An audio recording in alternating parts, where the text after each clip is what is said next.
नव्या दिवसाची नवी बातमी। सासरकडील शेतजमीन मिळवण्याच्या उद्देशाने कट रचून सासरा आणि मेहुणीचा खून केल्याप्रकरणी बारामती जिल्हा सत्र आणि न्यायालयाच्या न्यायाधीश SR पाटील यांनी जावयासह तिघांना जन्मठेप तसेच प्रत्येकी 25,000 रुपये दंडाची शिक्षा सुनावली। विशाल सोपान पत्रे राहणार मसनरवाडी तालुका दौंड, जयदीप जयराम चव्हाण राहणार एडेवाडी लिंगाळी तालुका दौंड आणि केरबा नारायण मेरगळ राहणार मेरगळमळा मसनरवाडी तालुका दौंड अशी शिक्षा सुनावलेल्या आरोपींची नावे आहेत।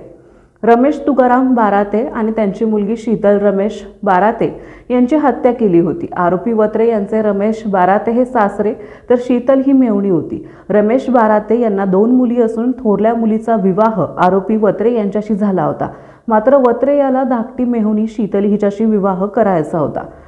बाबुर्डी येथील 16 एकर शेतजमीन एकट्यालाच मिळावी असा त्याचा हेतू होता। मात्र रमेश बाराते आणि शीतल यांनी त्यास विरोध केला होता।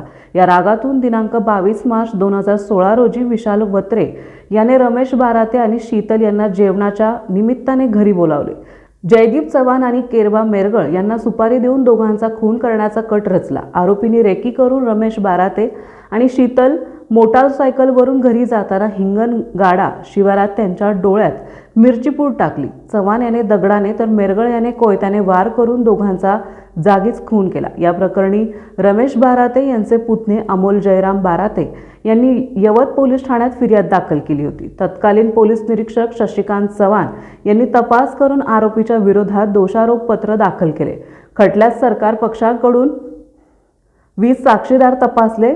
तपासी अधिकारी आणि इतर साक्षीदारांचे जबाब सरकारी वकील ॲडव्होकेट स्नेहल नाईक यांनी मांडलेला युक्तिवाद ग्राह्य धरत न्यायालयाने तिन्ही आरोपींना जन्मठेप प्रत्येकी 25,000 रुपये दंडाची शिक्षा सुनावली। खटल्यात पैरवी अधिकारी गोरख कसपटे, अंमलदार विठ्ठल वरगड आणि वेणुनाथ ढोपरे यांनी कामगिरी बजावली।